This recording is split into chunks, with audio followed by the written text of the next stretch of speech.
Hi guys, welcome back to the channel. Today I've got 3 replays in the Chinese Tier 8 Tech Tree medium tank, the T-34-2. Now if you do like the video, as always, don't forget to like and subscribe down below as it really does help out the channel. And yes, the T-34-2. It's got 2 different gun options. It's got the 100mm, which is the way that you should probably play the tank, and it's got a 122mm gun as well, which is worse in most ways, except for it has a big punchy 390 Alpha, and you know me, I'm an Alpha whore. I love the big gun for 390 Alpha. It is not the best way to play the tank in the slightest. The penetration's worse, it's way derpier, it just loves missing its pain, right? And this 100mm has good penetration, it's got good DPM, it's just a pretty good all-round gun. So this is definitely the gun that you should pick if you want to play it properly, but the 390 Alpha is definitely something that you can't look away from on a tier 8 medium tank as well, especially when you've got pretty decent premium rounds on that 122, which are pretty decent for punching through some of the tier 10s as well. But that's enough about the 122. This 100mm gun has 203 penetration on the standard APCR, with 241 penetration on the premium APCR for 250 damage.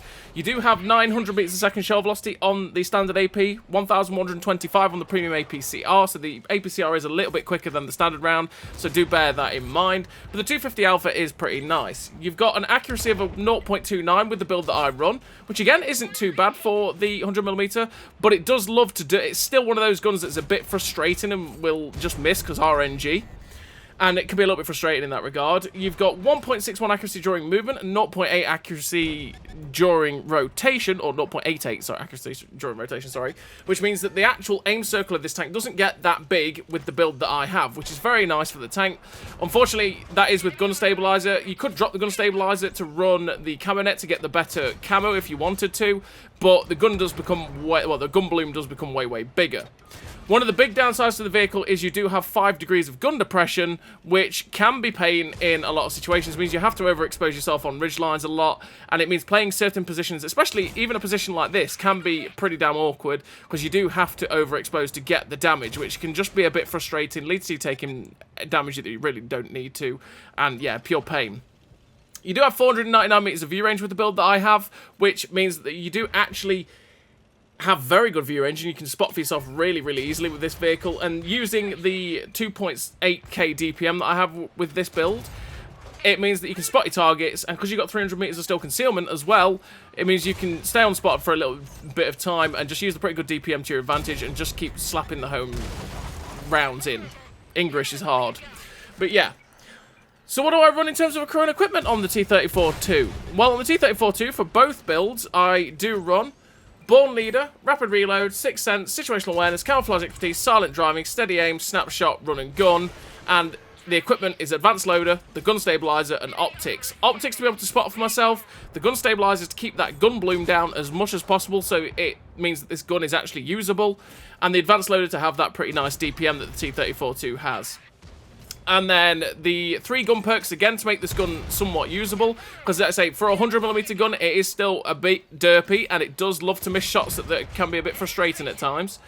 And then the camouflage expertise and muffled shot, sorry, silent driving I should say, sorry, it's not muffled shot, it's silent driving, to be able to keep the camo down with the camouflage expertise, and the silent driving to knock the camo down while on the move. And again, it keeps me unspotted for a good amount of time. So as you can see in this first game, with the 100mm gun, we did manage to get 3.9k damage with 1145 assistance, 4 kills as well, and you just saw this gun in action. This tank naturally is not the best medium tank in the universe. We did finish with the ace tanker, the high caliber, the Confederate, with that 1861 base XP. This is one of those tanks that really does struggle when it's bottom tier. It really does, because this gun isn't that punchy. 203 pen does struggle against tier 10s, but you do have 241 APCR pen, which is good enough to go through the tier 10s, and you'll only really struggle with the more heavily armoured tier 10s, which is where the pain comes in. But you don't feel like you're really hurting them, if you know what I'm saying, because 250 is a little bit low. And with that DPM, you've probably got fairly similar DPM to the tier 10s, who are all hitting you for 390, and that's pure pain. But you might be going, well, yeah, you're a tier 8 medium tank. Well, even in a top tier game, you do struggle at times, because even tanks with like 220 penetration, which is a lot of tier 8s at this point, can go through one of the strengths, well, what should be one of the strengths of your tank, which is the fact that you have a turret, which is pretty rounded and pretty decently thick. But 220 odd pen does start to go through that turret, which means that even when you're hulled down, they still laugh at you, which can just be a bit of pain for the T-34-2. And yeah, this is why I've always run the big gun. The big gun is way derpier, it's way more unwieldy, the DPM is trash, the accuracy is trash, the aim time's trash. This gun is actually pretty trash. But 390 Alpha is pretty nice to have. This gun actually used to be way worse. That's the funny thing about this gun. It used to be way worse on this vehicle. Penetration's still the same at 175 pen on the standard AP, which is not very good, and 250 pen on the heat rounds, which is good. But it used to be worse in the fact that the accuracy used to be awful. It used to have 0.48 accuracy base, which was tragic, by the way. Purely tragic. And the aim time was 3.4 as well, which meant that you took forever to aim the gun in. And then to add to the fact that you took forever to aim the gun in, you never hit, which was pure pain. But nowadays, with the build that I've got, you can actually get the accuracy down to 0.34, which is not too bad for this kind of gun. The aim time's down at 2.5 seconds as well, which is not too bad either. They did end up buffing the reload on the 122 quite a while ago as well, which puts it now, with the build that I've got, down to 8.9 second reload, which is actually 2.6k DPM. So you're about 200 DPM off of the 100mm, which is still way worse, right? But it's still not too bad for the 390 Alpha. And it means in games that you're seeing, like here, in Tier 10 games, you actually feel like if you can get this gun and RNG to behave, you have an impact. Now, so far, we've got 817 damage, sorry, and we're going to back up the Chieftain. Now, obviously, a 114 SP2 is going to hurt, but if we can back this Chieftain up, we can put the hurt in and help him. It's not having to poke out constantly to do damage. We poke out with the Chieftain, put 400 damage in, and then use our Tier 10 heavy tank as the armor, as it should be, right? We are just playing the support role. Now, that is a stock ISM. How do you tell an ISM is stock? Well, with an ISM being stock, it has the same turret as the IS, or the IS-1 or the IS-2. It has the same turret. It has that cupola. The fully upgraded ISM does not have a cupola. So if you see an ISM with a cupola, you can basically shoot it straight through the gun mantlet because the armor is not very thick on that vehicle at all.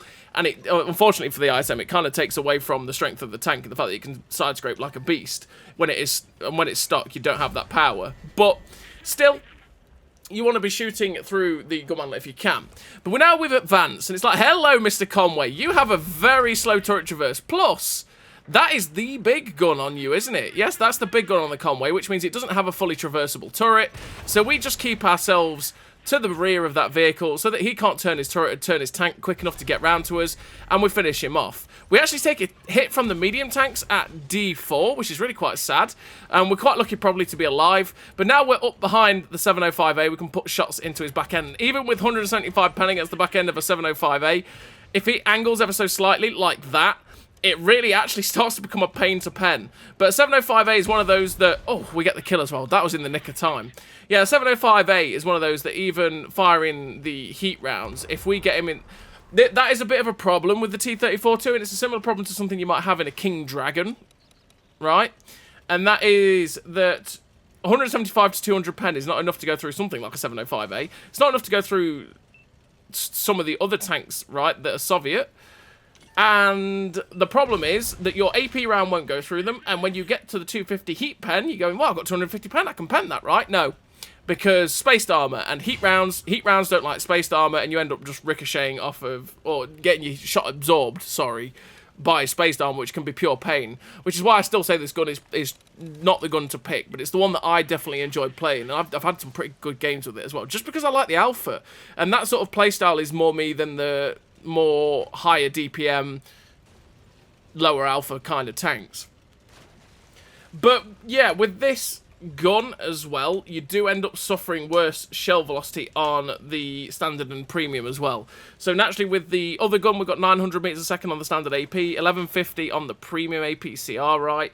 on this 122, we only have 800 meters a second shell velocity on the standard AP, which is not very good, and 640 meters a second shell velocity on the heat rounds, which is, oh boy, not very good at all, which means that the heat shells tend to loop a little bit when you're shooting at distance, and well, you're not seeing it because this tank actually has a huge muzzle flash with this 122, which means you can't actually see where your shells go. And you'll see, if you don't know what the muzzle flash is, it is, just wait for me to fire, that. I know I hit the cupola because that was the only place I was realistically going to pen that M16. We're firing AP, so we're going through the cupola quite nicely. I should load heat, though, because I will guarantee a pen into that guy's cupola as we ricochet. But yeah, the heat rounds will end up looping a little bit because the shell velocity is that bad, which means that sometimes the shells hit awkward angles on plates that they probably should pen, but because they hit them at an awkward angle, it actually makes it worse for penetration, and that just means that you end up not penning, which can be a bit frustrating. We did finish that game with the Pascucci's, the first class, 1786 base XP, 3.7k damage, a really nice game for the 122, and the reason I included that was because it was to show you just what I feel like with the 122 in a tier 10 game. I feel like I have an impact, because I have that 390 alpha. It's just that you will, and it also showed a bit of the realities of you will struggle with 175 penetration. It's just not a very good penetration to have at tier 8. Old school tanks, maybe 175 pen used to be okay-ish, but these days 175 pen is not going to get you far in quite a lot of matchups. But we're on to the third and final replay of the video, and we are here on Siegfried Line! Yeah, Siegfried Line. Again, we've got the 122mm gun upgrade, and we are going to the middle of the map, because from the middle of the map, we can use our good 499 meters of view range to try and spot out, and we can use the pretty decent camo from this position as well. If we knock the trees down, we can use these trees to have some camo, keep ourselves unspotted, and try and work the shots out downrange if we can. You're seeing a bit of the bad shell velocity here, shooting at range with this 122 though. We missed a shot on the Brass when we led it. We tried to get a shot into the Lycan, but it didn't go in. You can just see quite how long it takes for the shell to hit. It does feel like a bit of delay before that shell gets in. But yeah, it is the way it is. So this is the position that is good to take to counter the guys that go to F1-2, like this Lycan and this Barask. You do have to be careful in this position on Siegfried Line. Oh, that's just poor aim, that was. Yeah, you have to be careful in this position at E5, because if they have any sneakies in positions at J2, or behind the bunker at G2, then you will end up starting taking hits if you push up too far on the ridgeline, which means you have to be very, very careful, because then you'll start losing your hit points very quickly. They can counter you as well as you can counter these guys, right?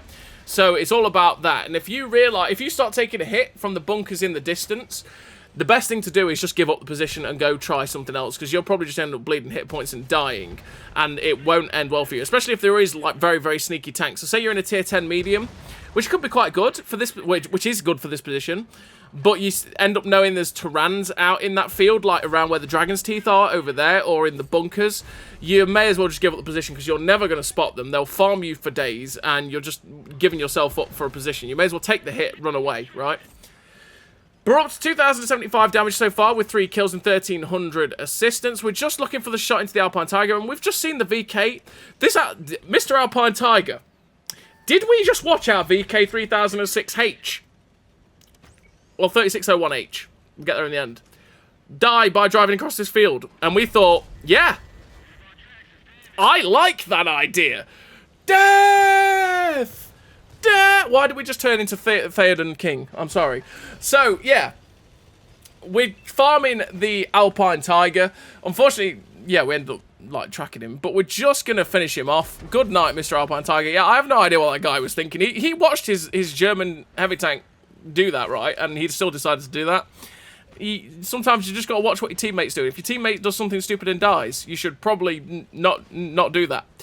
So we're up to 3.6k damage with the 1300 assistance, and we're just watching this King Dragon poke out. Oh, the shot went high and bounced on the side of the turret of the King Dragon. If we'd hit his side there, we'd have penetrated him, but sadly we didn't. And there's actually a T-34-88 out there. He killed the Earthshaker, but a T-34-88 might struggle to penetrate us. We don't have very good armor on the T-34-3. It is a tank that does not have good armor. We've only got 70mm of upper plate armor, which means the upper plate is Swiss cheese, and then you add in the lower plate as well, which is only 45mm of armor. Oh boy, it's not going to go well for you. I mean, this vehicle does have 45mm of side armor, which means you can side scrape, but yeah, it's just pretty awkward. So we've YOLO'd into this SMV CC67. We've got behind them. I'm like, aha, I have you now. Oh no. Oh dear. Oh no. Oh, this is, oh goodness gracious me, what is going on? Well, Kill of the Year award. Well, we'll take that as we head. He rode us up onto the wall, and we fell onto him, and we killed the SMV C67. And, okay, Kill of the Year. But we started getting farmed by something in the distance, and thankfully we got unspotted before he managed to take all our hit points. We got lucky there. Look for the shot on the T-34-88. Oh, we ricocheted! Oh, we ricocheted on the T-34-88, which, should we have ricocheted that? Well, that's just the bad accuracy of the gun hitting a weird spot. But thankfully, you can see how much lead you have to give for this 122mm gun to actually hit the shots.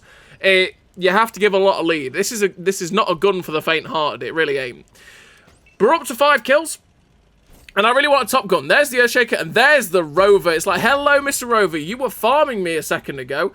Just stay there, let me reload, my friend, and give me my top gun. And, well, yeah. It's like, you're not going to move? Okay, well, thanks for the top gun, my friend. I'll take it. There's only one tank left. It is the Earthshaker. I'm looking at this Earthshaker going, oh, God, actually, I could die to this guy. This is not... I've only got 314 hit points. That's not going to go well if... That's not going to go well. So, we're just looking for the cupola shot with... Because we've got a 250 pen heat. We might be able to go through that cupola, but, well, we end up ricocheting there, which is, yeah, sad times. So, we're just going to close the gap. He is out in the open, so we go for the tracking shot. To be honest, what we went for there was a track and a pen, in which a lot of tanks we could do with 250 pen, but because we were firing heat rounds, the heat rounds hit the tracks, got absorbed, did no damage. Sad times. We should have just aimed for the upper plate, which is what we did the second time round. Now the IS-6 has got in. We go for the upper plate shot, but we end up hitting the IS-6 who's face-hugging him. And we're not going to get any more damage on this Earthshaker, realistically, unless the IS-6 doesn't kill him. Well, no, the 12T manages to get it. Fair play to that guy. We finished the game with the really nice total of the victory. Top of the team, 6 kills, 5,865 damage, 1,495 assistance. The ace tank of the top gun, the high caliber, with 2,288 base XP. A really nice game for the T-34-2 there with the 122mm gun.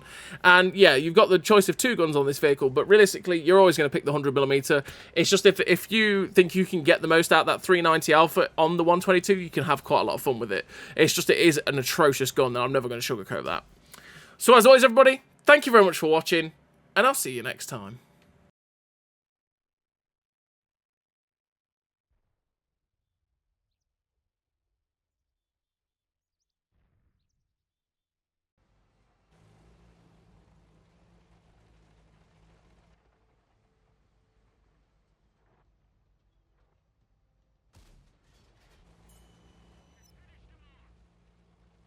A great success.